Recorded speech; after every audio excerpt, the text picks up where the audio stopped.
Әйелі шкафты ашып, ішінен күйеуі мен енесінің өз іш киімдерін ақтарып жатқанын көргенде, ол айқайлап жіберді: «Сендер мүлдем естеріңнен адасқансыңдар. Жоғалыңдар бұл жерден!» Бірақ олардың не іздегені? Оқиғамызды бастамас бұрын, шағын түгендеу жүргізейік. Қайдан екендеріңізді жазыңыздар, бізге оқу қызық болады. Тыңдалымдарыңыз сәтті болсын. Айсұлу бұрынғы көршісінен келген хабарламаны қайта-қайта оқыды. Саусақтары дірілдеп, телефон экраны көз алдында бұлдырап, әріптер кенеттен қалқып жүргендей болды. Айсұлу, сенің енді қарындасың тұра ма? Түнге дейін музыка, қонақтар 2-ші апта. Сен пәтерді жалға беріп жатырмын дедің ғой. Ол қолындағы телефонын түсіріп алып, бірден батпаққа батқандай диванның шетіне баяу отырды. Басында шуылдап, ойлары мазасыз үйірдей маңдайында қайнады. Бір түсініксіздік. Жоқ, қайтадан опасыздық, әрі мұндай қарапайым опасыздық, біреу оның өмірін сұрамай-ақ орнынан қозғағандай. Ол Саматпен бірге салғаның бәрі енді оған әдемі, бірақ сынғыш ойыншық конструкциясы болып көрінді. Бір ыңғайсыз қадам, және бәрі шашылып кетеді. Олар Саматтың анасына көшуді шешті. Бірақ бұл уақытша шешім, 1-2 айдан артық емес. Пәтерді жалға беріп, ақша жинап, жөндеу жұмыстарын жасап, ақыры ванна мен ас үйді ретке келтіреді. Онда плитка оның шыдамындай сынып жатыр. Бірақ енді олардың пәтерінде біреу тұрып жатыр, тұрып кештер ұйымдастырып жатыр. Ол Саматтың сол кезде қолынан ұстап, бәрі бақылауда екеніне, бірге екендеріне, анасы мейірімді, түсіністікпен қарайтынына, бұл тек уақытша екеніне сендіргенін есіне түсірді. Қазір кімге оңай? Деді ол құшақтап күлімсіреп. Иә, ол сол кезде сенді. Қалайша басқаша? Ол оның күйеуі, ол өзіне жау емес, бәріне, соның ішінде пәтердің кілттеріне де сенді. Қателесті. Жатын бөлменің есігі сықырлап ашылып, бөлмеге есінеп, үй шалбарында және бір кесе шаймен Самат кірді. Ол еріншекпен керіліп, содан кейін ғана оның жүзіндегі өрнекті байқады. Бірдеңе болды ма? Айсұлу бірден жауап бермеді, сөйлеу қиын болды, кеудесіне тас плита жатқандай. Түсіндірші, неге сенің қарындасың біздің пәтерде тұрып жатыр? Ол қатып қалды, қолындағы кесе сәл қисайып, шай кілемге төгіліп кетті. Жүзінде жеңіл абдырау, тіпті қорқыныш бар. Сен білесің бе? Білемін және түсіндірме күтемін. Тек қазір бәрін айтамын, тек ашуланба демей-ақ. Мен қазірдің өзінде ашулымын. Назгүл мен Маратта жағдай қиын, ол қарым-қатынасты сілкіп тастау үшін қашықтау керек деп шешті. Және, жалпы, уақытша бізге көшіп келді. Бізге. Айсұлу қолын кеудесіне айқастырды. Жоқ, Самат, бізге емес. Бізге, бұл жерге, ал ол жаққа, өзіне немесе, дәлірек айтқанда, біз тыныштық, бейбітшілік және өз кілттерін уәде еткен жалға алушыларға. Ол абдырап мойнын сипады. Жарайды, ол көпке емес, 1 аптаға, мүмкін 2 аптаға. Түсінесің бе? Ал сен түсінесің бе? Айсұлу тұрды. Біз сенімен осының бәрі үшін пәтерді жалға бердік пе? Мен сенің анаңның үйінде тұрдым, мені қалай тәрбиелегенін тыңдадым, оның тұзсыз сорпасын іштім және шыдадым. Және бәрі бізде өзіміздің бұрышымыз болу үшін. Ал енді Назгүл оның күйеуін тәрбиелеуде. Ас үйден енесінің дауысы естілді. Самат, ол жақта не болып жатыр? Не шу? Бәрі жақсы, ана, деп айқайлады ол, бірақ даусы дірілдеді.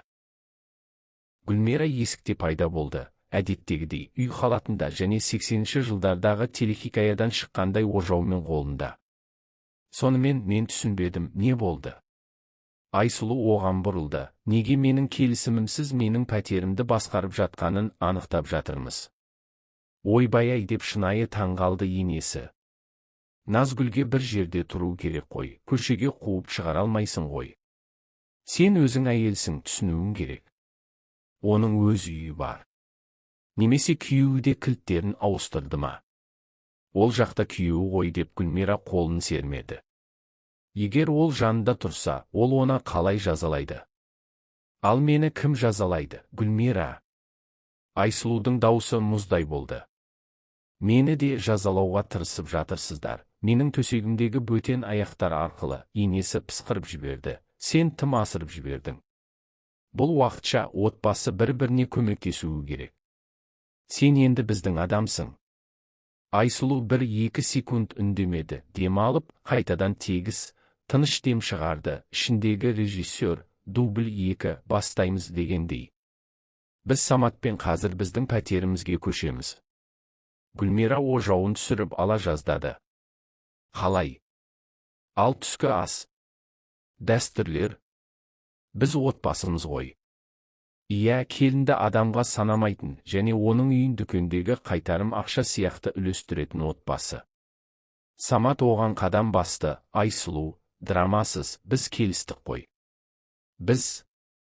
Жоқ, Самат, сен анаңмен келістіңдер.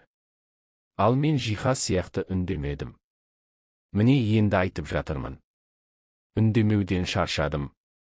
Ол шкафқа барды.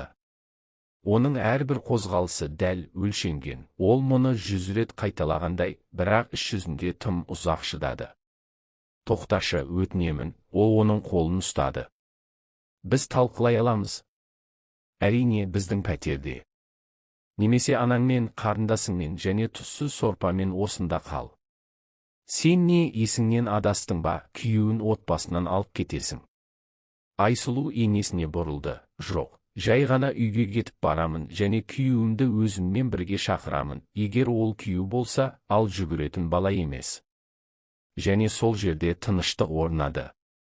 Алдымен түтіннен де қою нәрселерден, сосын Саматтың аяқ дыбысы естілді. Ол шкафқа жақындап ұзақ тұрды да, сосын көйлектерін шығара бастады. Сен не істеп жатырсың? Деп енесі оған қарай бұрылды.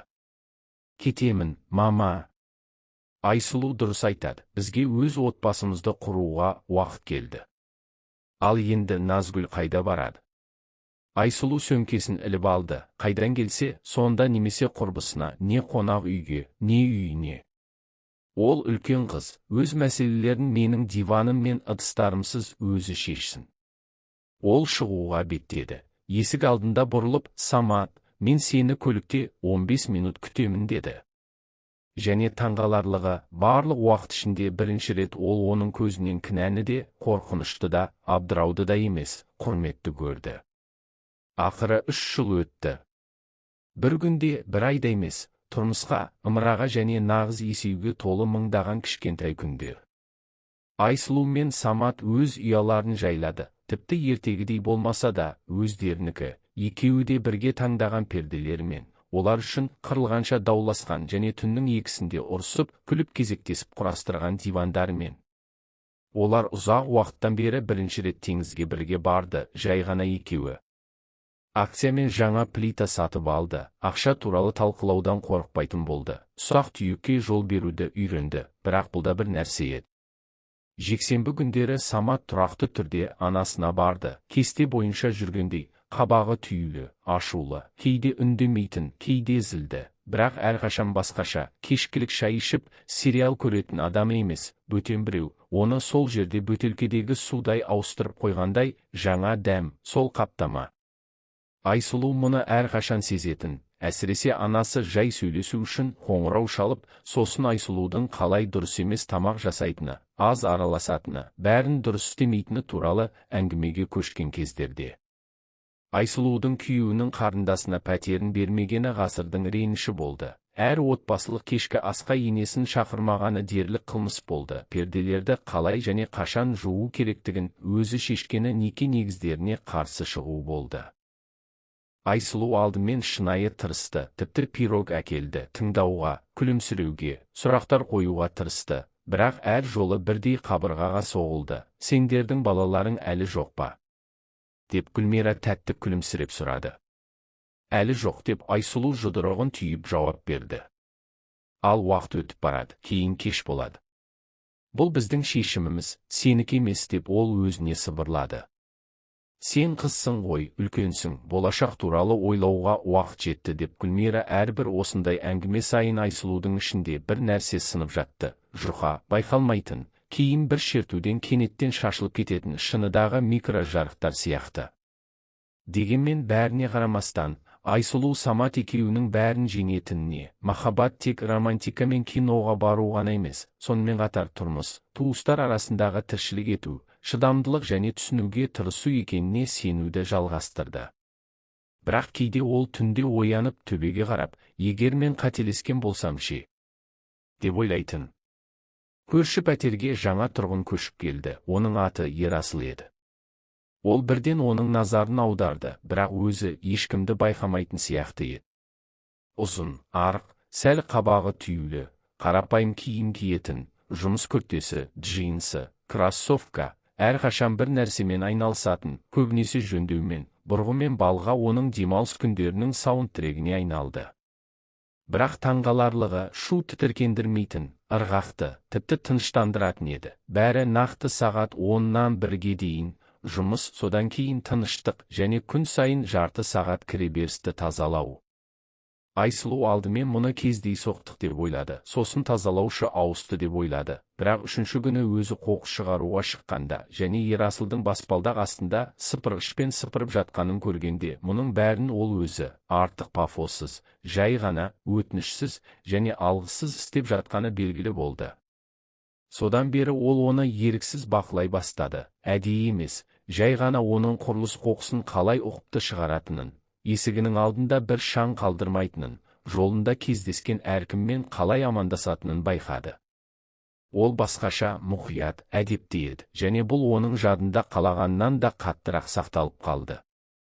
Бір күні таңертең жаңалықтарда қарап отырған Айсұлу өзінің экранға емес, ескі, түсі кеткен, 90-шы жылдардан қалған, сарғайған гүлдері бар, көптен бері түссіз дақтарға айналған қабырға қағазына қарап отырғанын байқады. Бізге жөндеу жасауға уақыт келді, деді ол баяу, бұрылмай. Деп жауап берді Самат телефоннан көзін алмай.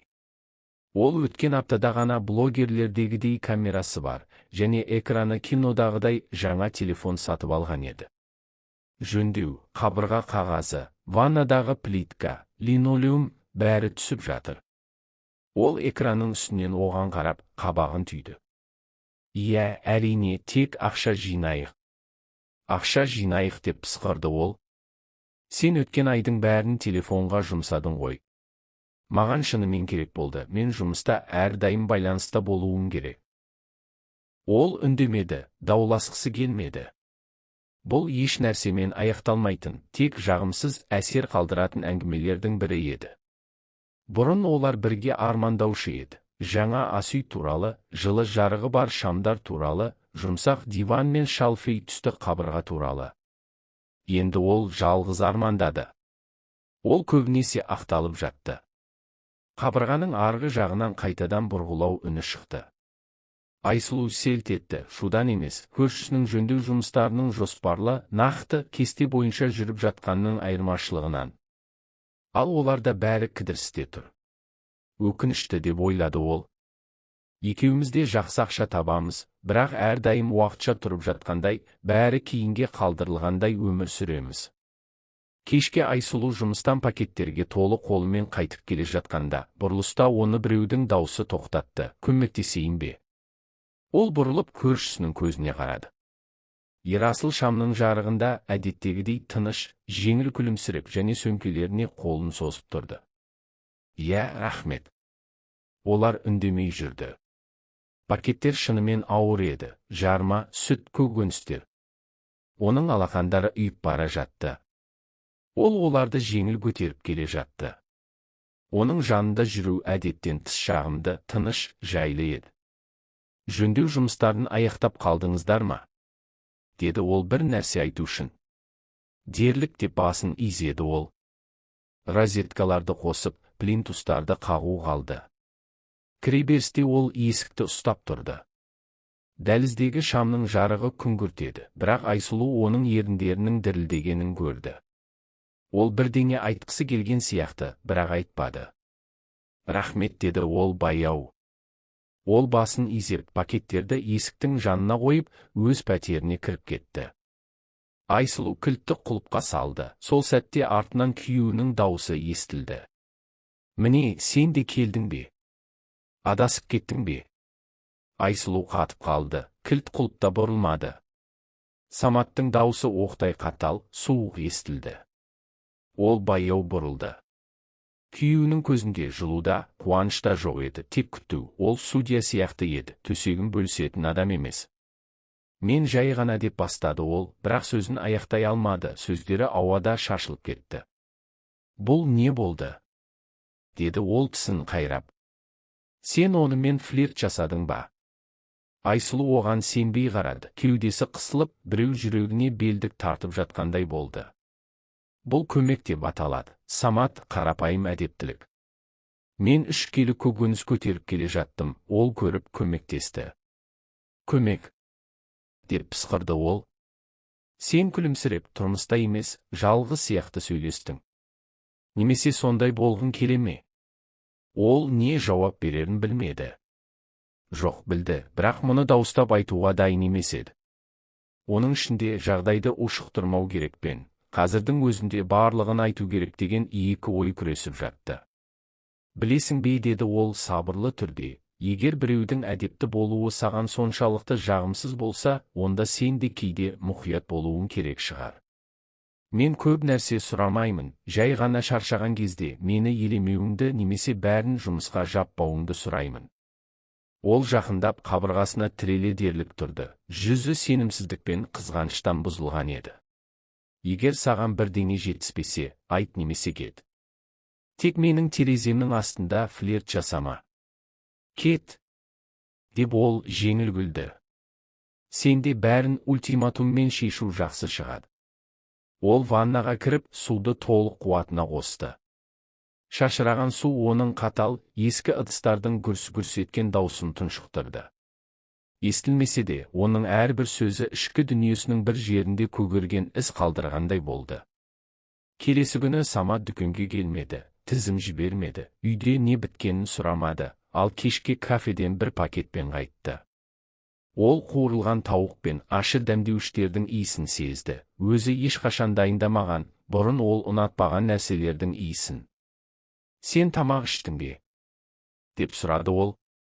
Иә, жолда гриль шеберіне кіріп шықтым, ол жер дәмді, деді Самат. Айсұлу басын изеді де, үндемей асүйге барып кешегі қарақұмықтың қалдығын жылыта бастады. Үшінші күні ол қайтадан тоқ қайтты, мейрамхананың чегі тумбочканың үстінде жатты, түскі асқа 3000 рубль жұмсалған. Бұл не?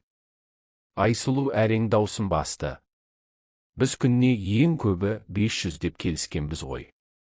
Бұл менің ақшам, деп иығын қиқан еткізді Самат. Мен оны таптым, ал үйдегі азық-түлік менің қамым, ал сен өз ақшаңа мейрамханаларда тамақтанасың ба? Осы уақытқа дейін солай болған жоқ па? Ол үндемей тоңазытқышты жапты, ішінде тек макарон, кетчуп және ескі қышаның банкісі тұрды. Және тағы да түн. Ол ас үйде бір кесе шаймен және тұншыққан өкпемен, қабырғаның арғы жағында көршілердің күлкісін, баяу джаз әуенін, біреудің шын аяқтарды сылдырлатып қаққанын тыңдап отырды. Ол жақта мереке, бұл жерде үнсіздік, тұңғиық құдықтың түбіндегідей тұншықтырғыш үнсіздік. Самат тағы бір жексенбілік анасына барудан кейін пәтерге кіріп келгенде, Айсұлу тіпті таң қалмады. Ол бірден бастады. Сен елестетесің бе, бұл көрші кеш ұйымдастырыпты, қорқынышты, басқа тұрғындарды құрметтемеушілік. Самат, кешкі 7 және музыка әрең естіледі. Иә, әрине, сен оны әрқашан қорғайсың. Мен қорғамаймын, жай ғана ол сен емес. Ол кем дегенде әдепті, сөмкелерді көтерісуге көмектесті, әйел шаршаған үшін ашуланбайды. Ол кенеттен бұрылып, бөлмеге кіріп кетті. Есік даудың нүктесіндей тарсылдады, бірақ нүкте емес, оның жанына тағы бір тас тасталды. Бір минуттан кейін ол көршісімен қатты, ашулы сөйлесіп, айыптап, өмірді үйретіп жатқанын естіді, содан кейін жеңісті күлімсіреп қайтып келді. Мен оған бәрін айттым, енді қалыпты адамдардың өмір сүруіне қалай кедергі келтіру керектігін білсін. Айсұлу бозарып кетті. Сен шынымен онымен ұрыстың ба? Онда не тұр? Мен өз отбасымның тыныштығын қорғаймын. Сен оны бұздың, енді тыныштықпен жасырынып отырсың. Ол тыңдап та бітпей, дәлізге барып, алғыс білдірген пациенттен келген кәмпит қорабын алып, көршісінің есігіне беттеді. Қайда барасың? Деп айқайлады Самат. Сенің қылықтарыңды түзеуге. Ерасылдың есігі ашық тұр екен, Айсұлу қағып, шақыруды естіген соң кірді. Жылы жарық, ваниль иісі, күлкі, үстел басындағы адамдар, жемістері бар тарелкелер, шын аяқтардағы шарап. Ол оны сәл таңданыспен, бірақ тыныш қарсы алды. Мазалағаным үшін кешіріңіз, Айсұлу қорапты созып, күйеу үшін кешірім сұрағысы келді. Оның қазір қиын кезеңі. Сіз Айсұлусыз ба? Қызыл шашты, қызыл көйлек киген қыз күлімсіреді, бәлкім сол көрші шығар деп ол қысылды. Өтіңіз, мен Жайнамын, мына шалағайдың қарындасымын деп ол Ерасылды саусағымен түртті. Мен шынымен көпке қалмаймын, жай ғана. Айсұлу сөзін жоғалтты, жай ғана айтқым келгені, бұл жерде барлық көршілер агрессивті емес. Қалыңыз деп жұмсақ көзді егде әйел араласты. Біз қазір шай ішейік деп жатырмыз. Мен Ерасылдың анасымын. Сол сәтте Айсұлу ішінде бір нәрсенің босаңсығанын сезді, тартылған серпе ағытылғандай. Ол отырды, кәмпиттерді үстелге қойды және кенеттен ұзақ апталардан кейін бірінші рет күлді, қатты емес, бірақ шынайы. Содан кейін әңгімелер болды, жеңіл, дерлік достық, жөндеу туралы, ескі фильмдер туралы, кіреберісте қалыпты адамдардың жетіспеушілігі туралы. Айсұлу тыңдады, күлді, басын изеді, кету керектігін дерлік ұмытып кетті.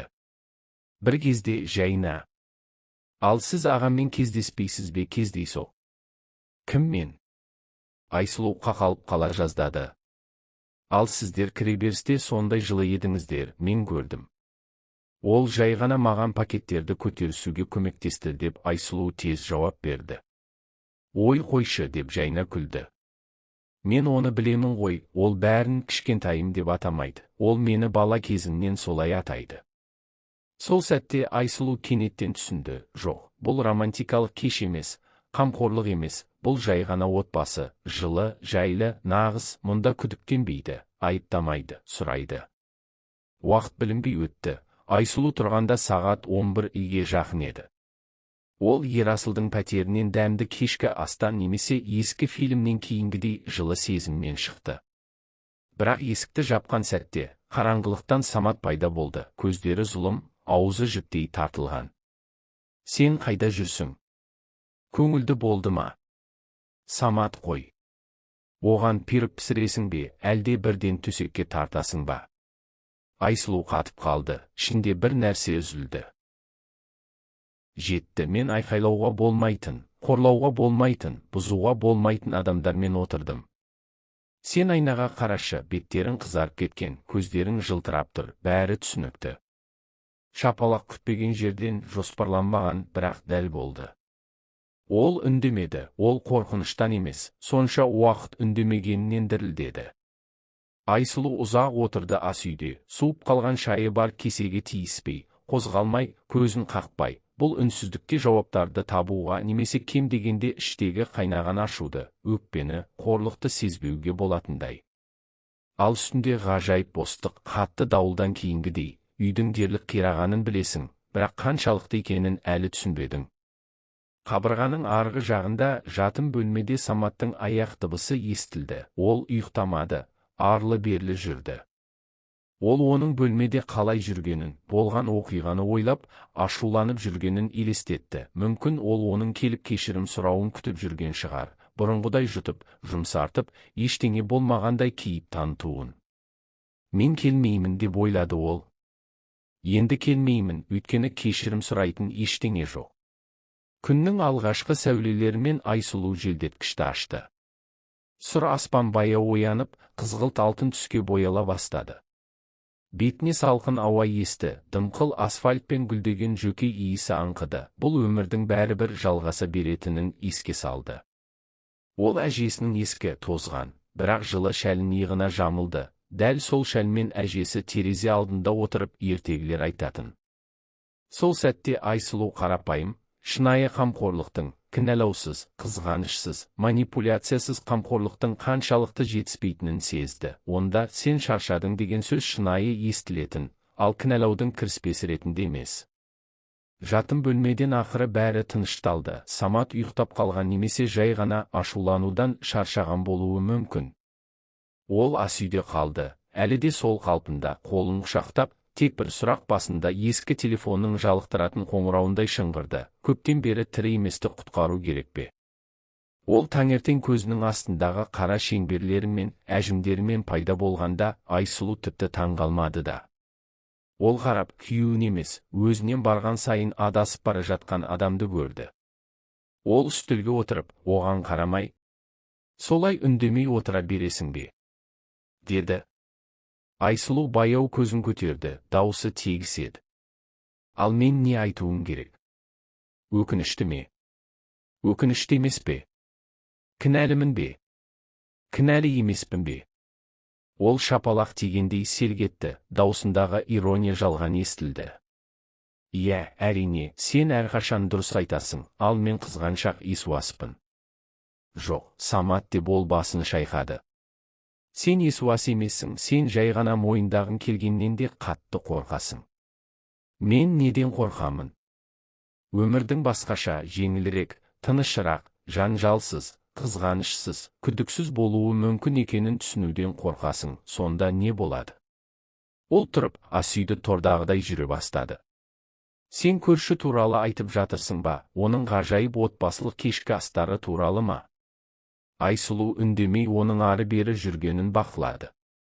«Иә, ол көрші туралы ойлады, бірақ еркек ретінде емес, оның үйінде жетіспейтін нәрсенің символы ретінде, құрметтің, нәзіктіктің, қарапайым адамгершілік, жылулықтың.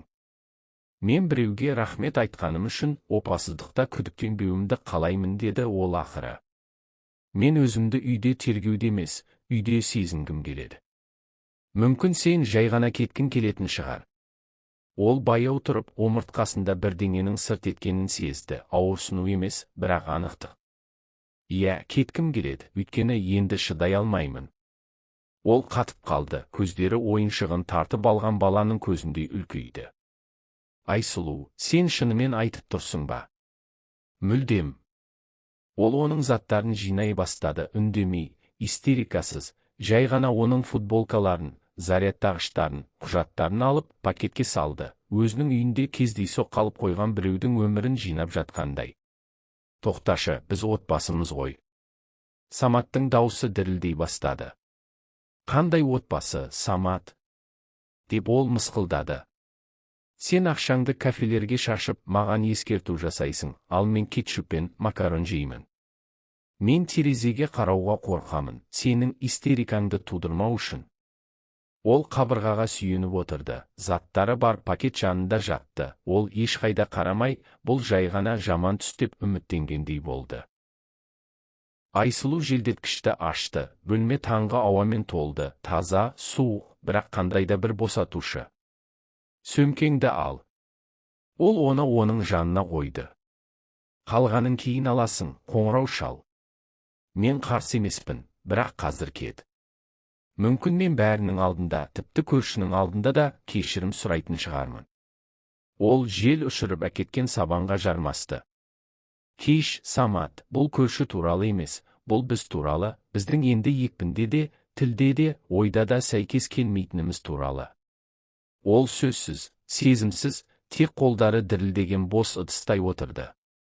Ол ашуда, кекте сезбеді, тек шаршау мен ұзақ уақыттан бері бірінші рет еркін тыныстауға деген тілек. Есік артынан жабылғанда Айсұлу көп аптадан бері бірінші рет селт етпеді. Жай ғана ас үйге қайта отырып, өзіне бір тарелке қарақұмық салып алып, аяғына дейін жеп қойды.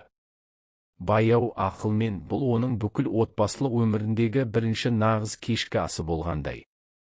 Келесі күндер тыныштықта өтті, телефон үндемеді, Саматтан да, енесінен де қоңырау болмады.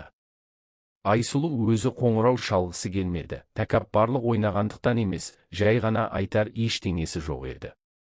Бірақ үшінші күні телефон соғылды, экранда Гүлмираның аты шықты. Ол күрсініп көзін жұмып тұтқаны алды. «Алло, сәлем, қыз». Қайырлы таң, бірақ қандай қайырлы таң.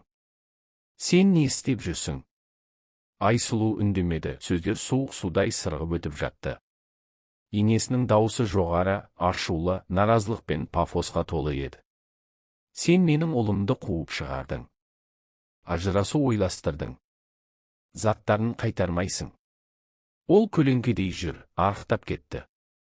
Ол өзі заттарының артынан келмейді, мен оған жаздым деп жауап берді Айсұлу сабырлы түрде. Иә, сен не істеп жүргеніңді қарашы. Біз онымен бәрін есептеп шықтық. Ол саған 3 жылда $500 000 жұмсады, азық-түлікте сатып алды, кафелерге де апарды, ал сен.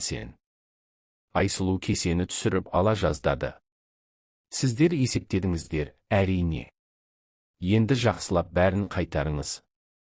Біз моральдық зиян үшін сотқа береміз. Айсұлу ақыры күлді. Бұл енді наразылық емес, спектакль еді, әрі тым талантты емес.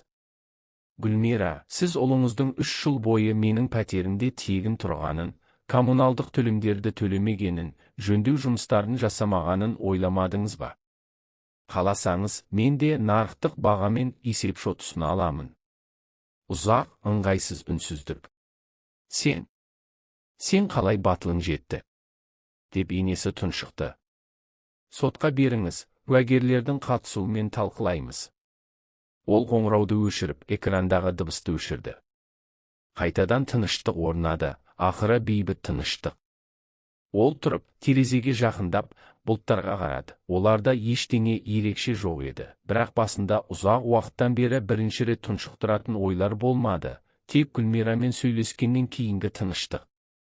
Гүлмирамен сөйлескеннен кейін Айсұлу жеңілдікті емес, бір түрлі, дерлік физикалық дірілді сезді, қорқыныштан емес, керісінше, енді қайтар жол жоқ екенін түсінуден, көпірлер өртеніп кетті, енді тек алға белгісізге, саматсыз, оның отбасысыз, кішкентай лифттегідей қысылып қалатыны расыз. Күн әдеттегі күйбең тірлікпен өтті, емханадағы қабылдау тығыз болды, пациенттер бірінен соң бірі келіп, шағымданып, әңгімелеп, сөздерін бөліп жатты. Айсұлу күлімсіреп, мұқият тыңдап, ем тағайындады, кәсібилік сауыт сияқты еді. Бірақ түскі асқа қарай сауыт жарыла бастады, басы ауырлап, көз алдында бұлдыр-дақтар пайда болды. Медбике сәуле карточканы беріп жатып кенеттен қабағын түйді. Кирочка, сен жақсы көрінбейсің, 3 түн ұйықтамағандайсың. Бәрі жақсы деп күлімсіреді Айсұлу, бірақ даусында шаршау сезілді. Саған үйге бару керек, әрі тез арада. Қалғанын өзім реттеймін. Ол дауласпады. Шынымен де, денесі де, тоқта десе, неге жалған сөйлеу керек? Кешке жаңбыр сіркірей бастады, жауын емес, ұсақ, суық, ылғал, соның салдарынан айналаның бәрі одан да сұрғылт болып көрінді. Кіреберісте тыныш еді, тіпті тым тыныш, аяқ дыбысы да, шу да жоқ, тек жоғары жақтағы шаңсұрғыштың гуілі. Айсұлу қабатқа көтеріліп, кілтті алып, қатып қалды. Есіктің арғы жағынан дауыстар естілді. Жай дауыстар емес, таныс, өткір дауыстар, бірі Саматтікі, екіншісі жоқ. Мүмкін емес, бірақ бұл Гүлмираның даусы еді. Танымал интонация, ашулы сыбыр. Жоғарғы жәшіктерден қара, ол әрқашан бірдеңені сонда жасырады. Мама, мүмкін қажет емес шығар деп Самат жасқанып қарсылық білдірді. Қажет, ол бізге қарыз. Сен өзің қандай жағдайда тұрып жатырсың, сот шыққансың ғой. Айсұлу бір сәтке тепе-теңдігін жоғалтып, тұтқаға жармасты, содан кейін асықпай кілтті құлыпқа салып бұрады. Есік баяу ашылды, жаман түсті, алдында талқандалған үй, ашық шкафтар, едендегі киімдер, төңкерілген қораптар, баспалдақта Самат антресольдарды ақтарып жатыр. Гүлмира дивандағы іш киімдерді алтын іздегендей жыртып жатыр. Сіздер мұнда не істеп жүрсіздер? Айсұлудың даусы қалағаннан қатты шықты. Самат селгетіп, құлап қала жаздады, анасы серпедей түзелді. Міне келді деп Гүлмира көздерін жарқылдатты. Ақшаны қайда жасырдың? Ал сіз менің пәтерімнен кетіңіз. Деп айқайлады Айсұлу, мұны дауыстап айтып тұрғанына сенбей. Сен маған бұйрық бере алмайсың. Деп ысқырды енесі. Сен менің ұлымды тонадың, өзің май ішінде жүрсің, енді кінәсіз кейпіндесің. Бұл менің пәтерім, сіздер қазір заңсыз кіріп, қылмыс жасап жатырсыздар, мен полиция шақырамын. Ол телефонға қарай ұмтылды, бірақ Самат алға қадам басып, оның қолын ұстап алды. Айсұлу, тоқта, сөйлесейік, қажет емес. Қолыңды ал. Ол жұлығып шығып, есікке беттеді, бірақ сол сәтте тағы бір дауыс естілді, еркектің тыныш, сенімді дауысы. Кешіріңіз, араласып кеткеніме. Айсұлу, сізде бәрі жақсы ма? Есік алдында Ерасыл үй шалбарымен жейдесінде тұрды, бірақ жүзіндегі өрнек сондай қауіпті сенімді еді, тіпті пижамамен де қорқынышты көрінер еді. Бұл сіздің шаруаңыз емес деп Гүлмер мінезін көрсетті. Қазір менің жеке меншікке заңсыз кіруім жай ғана отбасылық жанжал емес деп қорқамын. Мен қазір полиция шақырып, ресми арыз беремін. Ол телефонын шығарды, даусын көтерместен, тек саусақтары экранда сенімді сырғады. Сізде кетуге 2 минутыңыз бар, содан кейін учаскелік полициямен түсінісесіздер. Самат, жүр. Деп Гүлмира ұлын желкесінен ұстап айқайлады. Мынамен байланыспа. Мама, жүрші. Ол күтпеген жерден оңай бағынды, шамасы шектің өтіп кеткенін сезді. Олар артында арзан әтірмен моральдық кірдің исін қалдырып кетті. Бөлмеде шыңғырлаған тыныштық орнады. Отырыңыз, деді Ерасыл баяу. Сіз өте бозарып кеттіңіз. Айсұлу төсектің шетіне отырды, қолы дірілдеді, ішінде әлі де тоқ ұрғандай болды. Ол зорға дауысын тапты. Мен олардың мұны қалай істей алғанын түсінбеймін. Өкінішке орай, мұндай жағдайларда адамдар адамдық келбетін жоғалтады, деді ол сабырлы түрде. Сізге құлыптарды ауыстыру керек, әрі тез арада. Иә, рахмет сізге, сіз әрқашан дер кезінде келесіз. Ол басын изеді. Мен таңертең шебер шақыра аламын, менде жақсы танысым бар, бәрін тез әрі сенімді жасайды. Ол оның көзіне бірінші рет мұқият қарады. Бұл көзқараста аяушылық емес, тек құрмет, тыныш, ересек қолдау бар еді, оған отбасында жетіспеген нәрсе. Рахмет, Ерасыл, шынымен. Ештеңе емес, көршілер осы үшін ғой. Ол есікке қарай қадам басты, бірақ тоқтап қалды. Айтпақшы, тағы бір идея бар. Есіктің үстіне жыпылықтаған шам мен жалған камера орнатайық па? Бақылаудамыз деп ойласын, сенімді жұмыс істейді. Айсұлу еріксіз күлімсіреді. Ғажайып ой, әсіресе тым наглыйлар үшін. Ол басын изеді. Онда ертең бәрін реттейміз. Тағы да рахмет, сіз шынымен дер кезінде келдіңіз. Ол кетіп қалды, ал ол талқандалған үйдің ортасында қалды. Басында әлі де қорлаушы сөздердің үзінділері соғып жатты. Бірақ сонымен бірге жаңа сезім пайда болды. Дауылдан кейінгідей таза, аспан әлі сұр болса да, найзағайсыз, еркін тыныс алуға болатын кездегідей. Келесі күні таң әдеттегіден ерте атты. Айсұлу будильниктен де, қабырғаның арғы жағындағы шудан да емес, ішкі мазасы сезімнен, күтпеген жақсылықтан оянды, денесінде жаңа бағдарлама пайда болғандай. Енді әр таң жай ғана күннің басы емес, өзін қорғауға, бақылауды қайтаруға мүмкіндік еді. Асүйден қою, күшті, сәл ащы кофе иісі аңқыды, ауаның өзі, бүгін бәрі басқаша болады деп сыбырлағандай. Айсұлу терезе алдында қолында кесемен тұрып, ауланың баяу жанданып жатқанын бақылады. Жарқын күртеше киген балалар, пакеттері бар көршілер, сирек кездесетін машиналар, әдеттегі таң тек енді оның жатын бөлмесінде көлеңкелерсіз, есіктің арғы жағындағы сыбырсыз. Дәл сағат 9:00-де есік қоңырауы соғылды. Есік алдында кофе термосы мен шаруашылық пакеті бар Ерасыл тұрды. Қайырлы таң, жағдайыңыз қалай? Жақсырақ, деп Айсұлу басын изеп термосты алды. Рахмет сізге. Шебер жолда 20 минуттан кейін болады, деді. Өзім бақылап тұрайын деп шештім, асығыс жасамасын деп. Бір жола сенімді болсын. Сіз адамға көмек қажет болған кезде сезетіндейсіз, деді ол күліп. Супер қаһарман сияқты, плаштың орнына құралдар жәшігі. Ол жеңіл күлімсіреді. Көбінесе ажырасудан кейінгі тәжірибе. Мен көп нәрсені байқай бастадым, әсіресе адамдарға кейде артық сөзсіз, сұрақсыз жанында біреудің болуы ғана қажет екенін. Бұл сөз ілініп қалды, соншалықты қарапайым, бірақ ішінде жауап берді. Біреу әрқашан тереңде жасырынып келген нәрсеге тиіп кеткендей. Ол бірдеңе айтқысы келді, бірақ есік қоңырауы соғылды, шебер келді. Шебер мығым өзімен өзі баяу сөйлейтін әдеті бар адам болып шықты. Ол бірден жұмысқа кірісіп, ескі құлыпты бағалап қағып көрді. Иә, Қытайдың өнімі, бұл түкірікпен тұр. 20 минуттан кейін екі жаңа құлып өз орнын алды, сенімді, тығыз, шекараның жабылған оғындай дыбысымен. Міне, енді ешкім оңайлықпен кіре алмайды, деді шебер қолын сүртіп. Тексеріңіз. Айсұлу тексерді, есік бұрынғыдай шайқалмай, сықырламай, тығыз, сенімді жабылды. Және ажырасқаннан бері бірінші рет ол нағыз қауіпсіздікті сезді. Бірақ Ерасыл осымен тоқтаған жоқ. Ол пакеттен кішкентай қорапты шығарды, камераның муляжы, қара ұқыпты, кішкентай жыпылықтайтын диодпен. Ілеміз бе? Айсұлу ойланбастан басын изеді. Ерасыл нақты, үйлесімді әрекет етті, бірінші рет істеп тұрғанда емес. Ол камераны есіктің үстіне бекітті, содан кейін сәл шегініп, жарықтың жүрек соғысының ырғағында жыпылықтағанын бақылады. Көшеден ақ кімнің паранойясы бар екені бірден көрінеді, қиял бірден қалқып шығады, деді ол. Ол жанына назар аударыңыз. Объект бейне бақылауда. Жазу тәулік бойы жүргізіледі деген жазуды іліп қойды. Айсұлу күлкісін тыя алмады.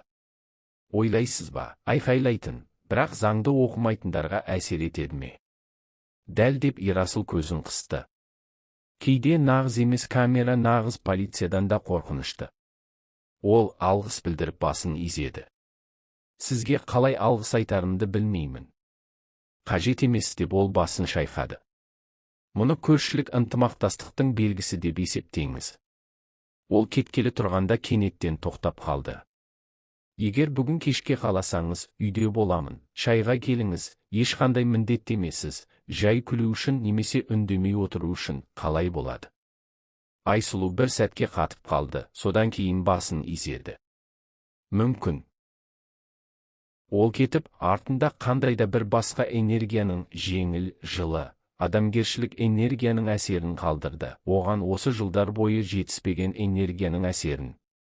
Күннің қалған бөлігін Айсұлу кешегі талқандаудың салдарын жинастырумен өткізді. Шашылған киімдерді жинап, іш киімдерді бүктеді. Бөлменің еденін жуды. Бөлме тазарып, жарықтанды. Тек физикалық түрде ғана емес, ауада енді бөтен тітіркену, естігісі келмейтін сөздердің ауыр иісі жоқ еді. Ескі көрпе қоқысқа кетті. Ескі жастық шкафқа, сірке суы мен Гүлмираның әтірінің иісі сіңген перделер жууға кетті. Бәрі бөтен, бәрі кетті, бәрі өзінікі қайта оралды. Ол аяқтағанда кешкі сағат 6-ға жақын еді, және ұзақ уақыттан бері бірінші рет үйдегі тынышты қорқынышты емес, жайлы болды. Кітаппен, көрпемен және ойлармен отыруға болатын тыныштық. Айсұлу өзіне шай құйды. Анасы бір кездері жанды тыныштандыратын деп айтқан жалбызды таңдады. Терезе алдына отырып, кешкілікке, көрші үйдің терезелеріне, ағаштардың көлеңкесіне, бұрыштағы қызыл жарық беріп тұрған шамға қарап отырды, ойша оны жылытқандай. Ол Ерасылмен болған әңгімеге қайта оралды. Ажырасқаннан кейін байқай бастайсың деген сөздер басында айналып жүрді. Ол енді нені байқай бастады? Жалғыздық жау емес, егер онда өзің бола алсаң, кешкі аста үндемей отырған күйеу бос тәрелкеден де қорқынышты. Көмек әлсіздік емес, қалыпты жағдай, және ешкімді есту үшін айқайлау міндетті емес. Келесі күні таңертең Айсұлу демалыс алды, ауырғандықтан емес, өзіне жай ғана күн, кестесіз, қабылдаусыз, бөтен шағымдарсыз күн сыйлағысы келді. Ол кеш тұрып, алма қосылған сұлы ботқасын жеп, кейіпкері бәрін тастап, өзін іздеу үшін жағалауға кеткен саяхат туралы ескі фильмді көрді. Мен де солай істедім ғой деп ойлады Айсұлу шырынды алманы тістеп. Тек жағалау бұл менің пәтерім. Түскі асқа ол алма пирогын пісірді, жай ғана, себепсіз. Ауа даршын мен жылы тәттілік иісіне толды. Бір сәтте ол пирогқа қарап, Ерасылға апаруға бола ма деп ойлады.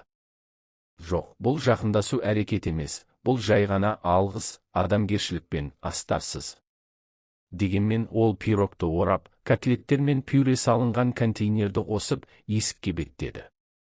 Ерасыл бірден ашты, бір қолында кітап, екіншісінде көзілдірік, таңғалған және абдыраған көрінді. Айсұлу, бірдеңе болды ма? Жоқ, бәрі жақсы деп ол пакетті көтерді. Мен ту дайындадым, сізді қонақ қылғым келді, жай ғана алғыс ретінде, сіз сонша көмектестіңіз. Ол пакетті алды, әлі де сәл есеңгіреген. Шынында да қажет емес еді, бірақ рахмет, мен дәл қазір кешкі асқа не істейтінімді ойлап тұрғанмын. Онда тәбетіңіз ашық болсын. Ол кеткелі тұрғанда баспалдақтан аяқ дыбысы естілді, жоғары қарай әдемі, жарқын боялған еріндері бар, және таныс жүзді әйел көтеріліп келе жатты. Айсұлу оны есіне түсірді, бұл Ерасылдың анасы еді, кештегі сол әйел күлімсіреп қолын созды. Бізде не сонша дәмді иіс шығарып тұр? Деді әйел. Мама, бұл Айсұлу, көршіміз, кешкі асқа қонақ етті деп түсіндірді Ерасыл. Әйел күлімсіреп кетті. Ақыры. Әйтпесе, бәрі жартылай фабрикаттар, бутербродтар. Мен ұлымның микротолқынды пешке арналған пышақ тәрізді қолы өсіп шығады деп ойладым. Айсұлу қысылып күлімсіреді. Бұл жай ғана тамақ, ештеңе ерекше емес. Ештеңе ерекше емес. Деп наразы болды әйел. Үй тамағы бұл ерекше нәрсе, әсіресе біздің заманымызда. Ерасыл күлімсіреді, бірақ оның көзінде жылы бірдеңе жылт етті. Ол жай ғана көрші болудан қалғандай, таныс, тіпті жақын біреуге айналғандай. Айсұлу өзіне қайта түсті, жүрегі әдеттегіден сәл жиі соғып тұрды. Неге? Ештеңе ерекше болған жоқ қой. Дегенмен ауада жаңа бірдеңе бар еді, ұзақ, ауыр қыстан кейінгі көктемдей, сиреннің жұқа иісіндей, әрең сезілетін, бірақ сондай жақын. Бәрі жақсы болғандай, құлыптар ауыстырылды, камера кіреберісте жыпылықтайды, пәтер қайтадан әдеттегі жайлылығын тапты, бірақ Айсұлу дауыл алдындағы тыныштықты сезді, бұл тыныштық емес, күту еді. Солайда болды, оқиғадан бір апта өткен соң оған екінші қабаттағы көршісі, Жайна Әбдіхалыққызы қоңырау шалды, әр жаңалықты тікелей эфирдей баяндауға әдеттенген егде әйел. Айсұлу, жаным, сен білесің бе, сенің бұрынғың кіреберісте бір еркекпен тұрып, кілт таңдап жатыр екен. Айсұлудың демі тарылды. Ол қайта кіруге тырысты ма? Тырысты, бірақ сен уайымдама, сенің камераң жыпылықтады. Ол күйіп қалғандай секіріп кетті. Онымен бірге келген еркек бірден қашып кетті, тіпті басында бұрмады. Ал Самат қатып қалды, менің ойымша қорқып қалды. Айсұлу дем алды. Камера істеді, тіпті нағыз болмаса да жай ғана ескерту, және ол кез келген сөзден жақсырақ істеді. Ол Ираға алғыс айтып, тұтқаны қойды, ойша сценарийді қайталады. Егер камера болмаса, егер олар ішке кірсе арқасынан суық жүгіріп өтті. Сол кеште ол заңгерге қоңырау шалды, кеңес алу үшін емес, процесті ресми түрде бастау үшін, ажырасу. Келесі күндер тұманды өткендей болды. Қағаздар, анықтамалар, соттағы формальдылықтар. Самат сотқа күтпеген жерден анасымен бірге келді. Екеуі де үрленген беттерімен, Айсұлу өзіне еркіндік қайтарғандай емес, олардан армандаған пәтерін тартып алғандай. Ол бәрін қасақана істейді. Деп айқайлады Гүлмира дәлізде. Сендер оған қараңдаршы, киініп, әдеміленіп, күлімсіреп тұр, ал ұлының жүрегі жарылып барады. Судья оған шаршап қарап, іске қайта оралды. Бәрі тез шешілді, даусыз, мүлікті бөлісусіз, пәтер Айсұлуға, Саматқа анасы мен естеліктері қалды. Ол залдан шыққанда Ерасыл кіреберісте күтіп тұрды, қолында термос пен шоколад бар еді. Сен таңертеңнен бері тамақ ішкен жоқсың ғой. Қайдан білдің? Өйткені көздерің бос. Аш адамның көзі дәл сондай болады, анам солай айтатын. Ол күлді, содан кейін жылады, ауырсынудан емес, жеңілдіктен 3 жыл бойы жиналғаның бәрі ақыры босады. Ол үндемей құшақтады, сұрамай, асықтырмай, жай ғана жанында тұрды, және бұл жеткілікті болды. Бірақ Гүлмира берілуге ниеттемес еді. Бір аптадан кейін Айсұлу пошта жәшігінен бір түрлі қағаз тапты. Пәтерде тұру қарызы туралы, сомасы ақылға сыймайтын, Сәрсеновтер отбасы деген қолтаңбасымен. Бұл ақымақтық болғанымен де емес, қағаздың қандай салтанатты түрде рәсімделгені күлкілі болды. Мөрлерімен, қалың тақырыптармен және тіпті қарызды өтеу кестесімен. Айсұлу мұны Ерасылға көрсетті, ол күлді. Ең болмаса креативті. Келесі қадам отбасының беделіне келтірілген зиян туралы чек болады, шамасы. Жауап беру керек пе деп ойлайсың? Жоқ, бірақ сақтау керек. Кенеттен бір күні уытты туыстар туралы кітап жазатын болсаң. Ол шынымен сақтап қойды, өмір деген папкаға салды. Ал Гүлмира интригалар құрып жатқанда Айсұлу қорқынышсыз, жанжалсыз, әр қадамда қастандық күтпей өмір сүруді үйренді. Қайда болдың деген сұрақсыз. Ол жұмыста жиі күлімсірей бастады. Пациенттер доктордың ғашық болып қалғанын байқады. Медбике Сәуле әзілдеді. Мүмкін деп Айсұлу жұмбақ күлімсіреді. Бірақ жүрегінің түбінде ол да білмеді. Бұл ғашықтық па? Әлде жай ғана жанында жеңіл, талапсыз, қызғаншақ емес, манипуляция жасамайтын, жай ғана мейірімді, сенімді біреудің болуынан қуаныш па? Ерасыл күрт қозғалыстар жасамады, оны киноға шақырмады, махаббат білдіруге асықпады, мақтау сөздерін жаудырмады. Бірақ егер ол жұмысқа бара жатқанын білсе, әр таң сайын есіктің артында кофе термосымен кішкентай жазба қалдыратын, кейде әзілмен, кейде кітаптан үзіндімен, кейде жай ғана күнің сәтті болсын, көрші деп жазатын. Және Айсұлу бұл жазбалардың оның ең сүйікті таңертеңгі рәсімдеріне айналғанын байқады. Бір күні кешке жұмыстан қайтып келе жатып, ол Ерасылда ауладағы орындықта отырғанын көрді. Ол аспанға ойланып қарап, жұлдыздарды санап жатқанда еді. Сәлем деді ол жақындап. Не ойлап тұрсың? Ол көзін сәл қысып жоғары қарады. Біздің армандауға қаншалықты сирек рұқсат ететініміз туралы. Ал сен сол туралы, тек басқа жағынан бізде тыныштыққа құқығымыз бар екенін қаншалықты жиі ұмытатынымыз туралы. Олар ұзақ үндемей отырды, жай ғана жанында отырды. Содан кейін Ерасыл: бұл әңгімелесу бізді қайда апаратынын білмеймін және асыққым да келмейді. Бірақ егер кенеттен көмек емес, жай ғана компания қажет болса, шақыр деді. Ол басын изеді, алға, қараңғылыққа қарап, жанында өзінен қорғанғысы келмейтін адамның тыныс алып жатқанын сезді. Және бұл, шамасы, ең маңызды өзгеріс болды. Биыл көктем бірден келмеді, тербелгендей болды. Терезенің алдына ұялшақ тамшылармен өтіп, қайтадан көлшіктермен жерге жасырынып қалды. Бірақ бір күні таңертең Айсұлу оянып, бәрі қыс кетті деп түсінді. Ешқандай жариялаусыз, қоштасусыз, жай ғана жоқ болып кетті. Терезе сыртында құстар сайрады. Жаңа жердің иісімен балалық шақтағы шашты желбіретін көктемгі жел туралы қандай да бір естеліктер, және анасының айқайынсыз қалпақты шешуге болатын алғашқы күн.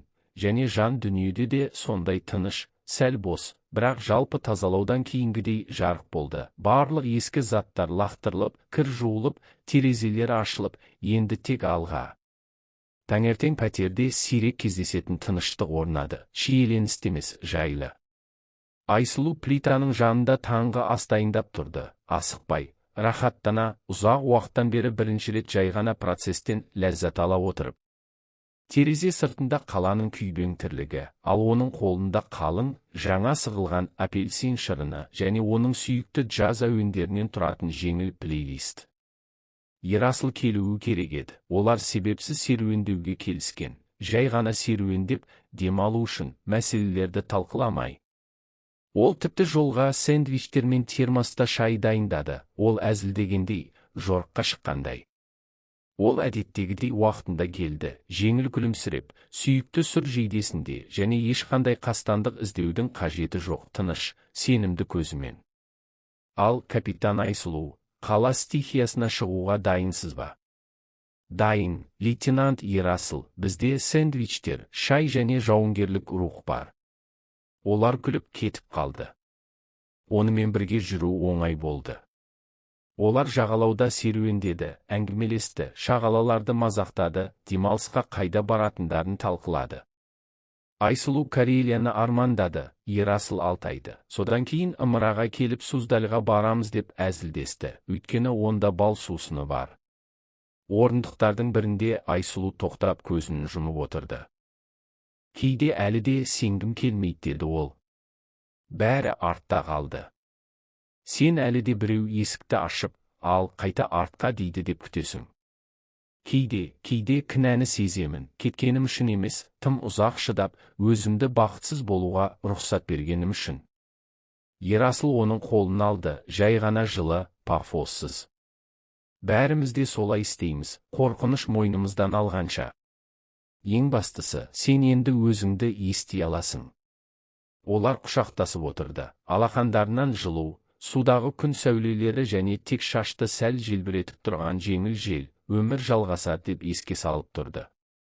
Қайтар жолда орталық алаңның жанынан өтіп бара жатқанда, олар дауыс естіді, алдымен сенбеді. Мен саған қанша рет айттым деді бұрыштан шыққан дауыс. Сен тағы да оған жазылып, осы Кимораның суреттерін соңғыдай лайк басып отырсың ба? Айсұлу қатып қалды, Ерасыл да абайлап бұрыштан қарады. Шаурма сататын дүкеннің жанында Гүлмира тұрды, жанында Самат иіліп, абдырап бірдеңе түсіндіруге тырысып тұрды. Мама, ол жай ғана сыныптасым. Купальникпен түскен сыныптасың ба? Сен маған ертегі айтпа. Алдымен әйеліңнен айырылдың, енді ақылыңнан айырылып барасың. Мен жай ғана кездейсоқ бастым.